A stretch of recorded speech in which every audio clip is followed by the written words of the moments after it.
యువకులు ప్రారంభంలోనే తెలుసుకోవాల్సిన విషయాలు మీకు మనవి చేస్తున్నాను.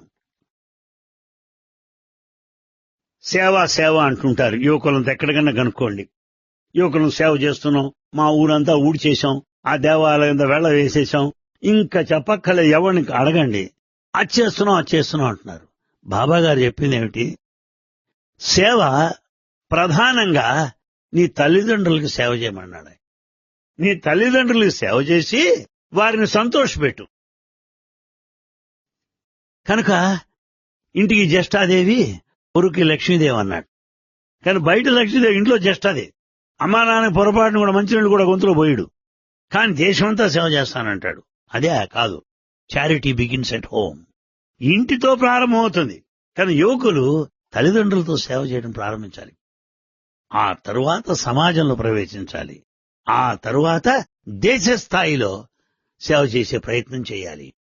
కనుక ఎక్స్పాన్షన్ ఆఫ్ సర్వీస్, మన యొక్క సేవను విశాలపరచాలి అంటే గృహంతో ప్రారంభించి గ్రామంతో విస్తరించి దేశంలో ప్రవేశించేటువంటి 3 స్థాయిలలో సేవను వ్యాపింపచేయాలి అని భగవాన్ సెలవిస్తారు. యువకులకు ఒక కఠినమైన నియమాన్ని స్వామి ఏర్పరిచారు. Ceiling on desires. ఏం చేతనంటే చిన్నతనంలోంచే మన అంతులేని ఆశలు మనం పెంచుకున్నప్పుడు ఎప్పుడు జీవితం నిరాశే. సైకిల్ ఉంటే స్కూటర్ లేదే అని బాధ, స్కూటర్ ఉంటే కారు లేదే అని బాధ, కారు ఉంటే విమానంలో వెళ్ళటం లేదే అని బాధ. బాబా గారు అట్లా అంటల్లా.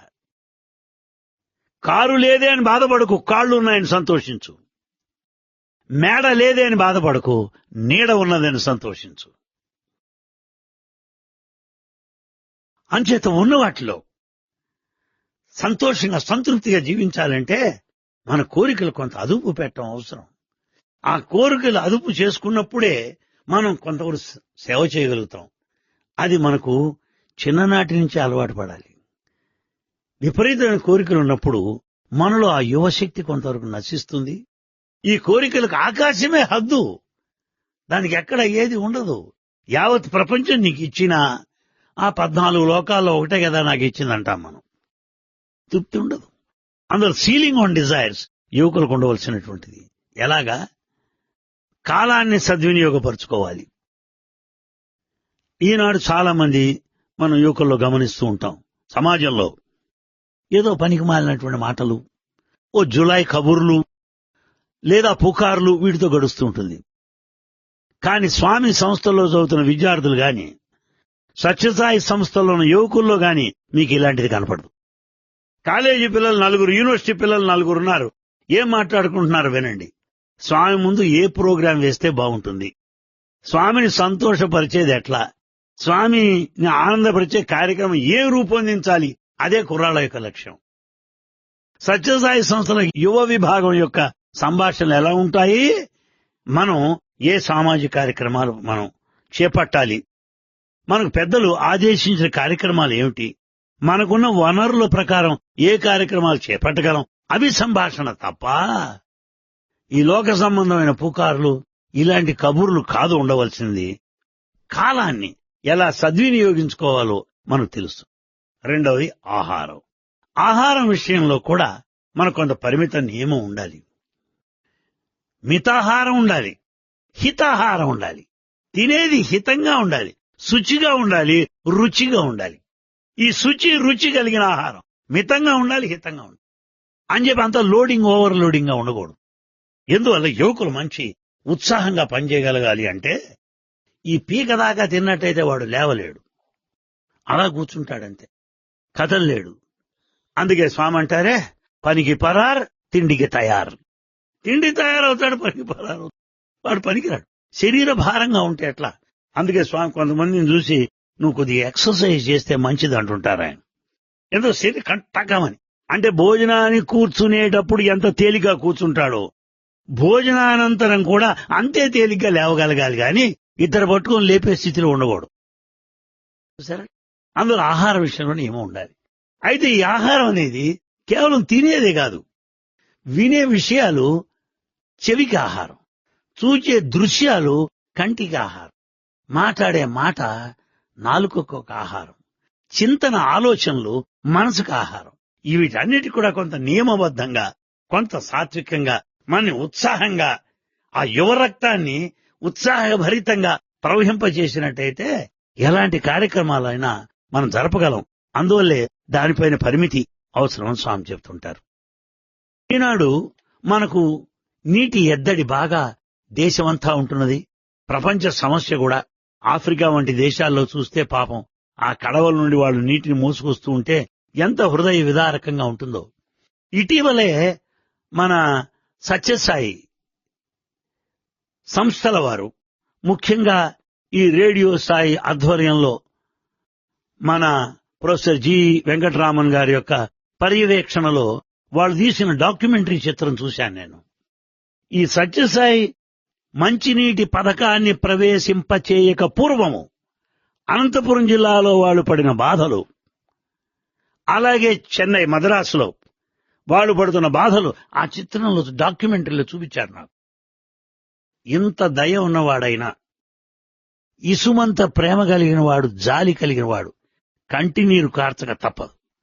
అంత దుర్భరమైన పరిస్థితిలో ఉన్నది. నీటి ఎద్దడి అంతగా ఉంటున్నది. అలాంటి సమయంలో నీటిని సద్వినియోగపరచుకోవాలి. దాని బాబా గారే ఉదాహరణ మనకు. ఒకసారి స్వామి బెంగళూరుకి వచ్చారు, అందరిని పలకరించారు, కారులో వెళ్ళిపోతున్నారు. కాలేజ్ ఎక్కడో వెనకున్నది, స్వామి కారు రోడ్డు మీదకి వచ్చేసింది. 2 ఫర్లాంగుల దూరం. తలుపేసేసుకున్నారు స్వామి. ఆ డోర్లోని చూస్తూ ఇట్రా అని నన్ను పిలిచారు. పరిగెత్తుకుంటూ వెళ్ళాను. నువ్వు నీ ఆఫీసులో ట్యాప్ కట్టేయలేదు, ఓపెన్ చేసి ఉన్నది, ట్యాప్ కట్టేయి, డోంట్ వేస్ట్ వాటర్ అని చెప్పారు. చచ్చాను అనుకోండి. 2 ఫర్లాంగుల దూరంలో ఉన్న స్వామికి నేను ట్యాప్ కట్టేయలేదు అన్న విషయం నాకు చెప్పటం వల్ల స్వామి సర్వజ్ఞులు అన్న విషయం అర్థమైంది. నేను నా డ్యూటీ సరిగ్గా చేయలేదని బుద్ధి వచ్చింది. వాటర్ని వేస్ట్ చేయకూడదు అనేటువంటి పాఠాన్ని నేర్చుకున్నట్టయింది. ఇదే ట్రిపుల్ బెనిఫిట్ అంటే.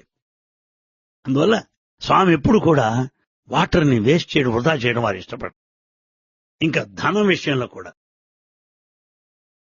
సామాజిక ప్రయోజన కార్యక్రమాలైతే స్వామి కోట్లు ఖర్చు పెడతారు. కానీ తన విషయం వచ్చేటప్పటికి 1 పైసా కూడా ఖర్చు పెట్టాడు. తన విషయం చాలా కేర్ఫుల్ గా ఉండాలి. Waste of money is evil అంటాడు ఆయన. ధనాన్ని వృధా చేయడం చాలా మహాపాపం. ధనాన్ని కూడా సద్వినియోగం చేయాలి, త్యాగం చేయాలి. ధనం ఉన్నది త్యాగం కొరకు ఏర్పడింది. ఆ ధనాన్ని అలా నువ్వు పెంచుకున్నట్టయితే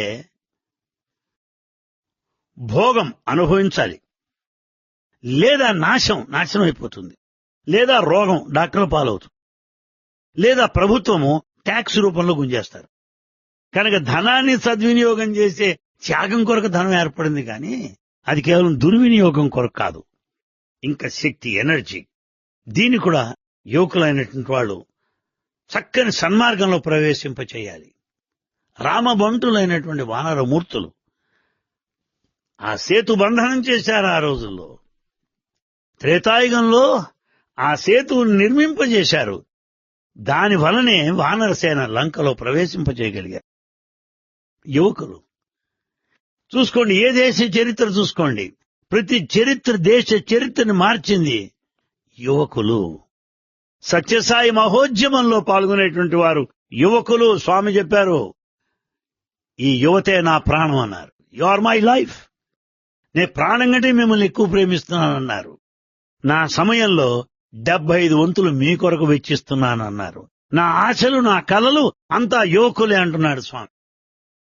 అలా యువకులు తమ యొక్క శక్తిని సద్వినియోగం చేసుకోవాలి, దుర్వినియోగం చేయకూడదు అనే హెచ్చరిక మనం గమనించాలి. ఆ తరువాత 2 ప్రధానమైన సూత్రాలు చెప్పారు అందరికీ. అది మనం యువకులుగా ఉండగానే అలవరుచుకుంటే పెద్దలయ్యాక కూడా ఆ దశలో ఇది మన సహజ గుణంగా ఉంటుంది. కొమ్మై వంగందే మానై వంగుతుందా అన్నట్టు యువకులుగా ఉన్నప్పుడే మనం వీటి నేర్చుకున్నప్పుడు పెద్దయ్యాక నేర్చుకునేది ఏముంది? అందువల్లే స్వామి పిల్లల్ని పట్టుకున్నారు. చిన్నప్పటి నుంచి వాళ్ళకి నేర్పుతుంటే ఒక ఆదర్శమైన పౌరులుగా ఉంటారు అనేటువంటి స్వామి యొక్క ఆకాంక్ష, స్వామి యొక్క పథకం కూడా. 2 సూత్రాలు చెప్పారు. ఎప్పుడూ ఉపకారం చేస్తూనే ఉండు, ఎప్పుడు అపకారం చెయ్యకు. హెల్ప్ ఎవర్, ఎప్పుడు ఉపకారం చేస్తూ ఉండు. హర్ట్ నెవర్, ఎప్పుడు అపకారం చెయ్యకు. పరోపకారాయ పుణ్యాయ పాపాయ పరపీడనం అనేదానికి వారు చెప్పిన సూత్రం ఎంత సింపుల్ గా చూడండి. ఎప్పుడు కూడా సహాయం చేయడానికి మనం సంసిద్ధంగా ఉండాలి. ఎందువల్ల? భగవంతుడు మనకి ఎలా అయితే సహాయం చేస్తున్నాడో మనం ఇతరులకు సహాయం చేయాలి. భగవంతుడు ఎలాంటి అపకారం తలపెట్టడో మనం కూడా అపకారం తలపెట్టకూడదు. ఇది ఆధ్యాత్మిక జీవన సూత్రము అని మనకు అర్థమవుతుంది. ఇవాళ సమాజంలో మరొకటి గమనించండి. ప్రతివాడికి నేను ఎలాంటి జీవిత ప్రమాణాన్ని సాగిస్తున్నా, నాకు 5 బెడ్రూమ్డ్ హౌస్ ఉన్నది, 3 కార్స్ ఉన్నాయి, 50 ట్యాప్స్ ఉన్నాయి, ఇది గోల. నిజమే, 5 బెడ్రూమ్స్ ఉన్నాయి, కానీ నీకు స్లీప్ వస్తున్నదా? నిద్ర లేదే. చెప్తారు 5 స్టార్ హోటల్కి వెళ్ళాను, 7 స్టార్ హోటల్కి వెళ్ళి. నిజమే, ఆకలి ఉందా? లేదే. కనుక మనకు ఈనాడు స్టాండర్డ్ ఆఫ్ లివింగ్, జీవిత ప్రమాణాన్ని పెంచుకున్నాం. 4 అంతస్తుల మేడండి, మా ఇల్లు అంతా ఏసీ, నా కార్ అంతా ఏసీ, నా ఆఫీస్ అంతా ఏసీ, చివరికి నువ్వు కూడా ఏసీ, శరీరం కూడా ఏసీ. మంచు, శరీరం మంచులాగా ఐసుగడ్డ అయిందంటే అర్థం ఏమిటి? చచ్చాడు అని అర్థం. కనుక అంతా ఏసీ చేసుకో, నీ బతుకు కూడా ఏసీ చేసుకో. కనుక జీవితంలో ఆనందం వీటి ఏసీలో లేదు. స్టాండర్డ్ ఆఫ్ లివింగ్ పెంచుకున్నావు, అది కాదు. బాబా గారు మా కాలేజీ సత్యసాయి యూనివర్సిటీ విద్యార్థులతో మాట్లాడుతుంటే ఎంత బాగా చెప్తారు. స్వామి ఉపన్యాసాలు స్టాండర్డ్ ఆఫ్ లివింగ్ కోసం ఏర్పడలా, స్టాండర్డ్ ఆఫ్ లైఫ్ కోసం, క్వాలిటీ ఆఫ్ లైఫ్. అందుకే ఆయన ఎప్పుడు చెప్తారు స్వామి పిల్లలకి ఎప్పుడు కూడా, దీర్ఘ జీవితం కాదయా ప్రధానం, దివ్య జీవితం ప్రధానం. It's not the long life that is important, it is the divine life which is more important. కానీ దివ్య జీవితం ప్రధానమని స్వామి మనకు తెలియజేస్తుంటారు.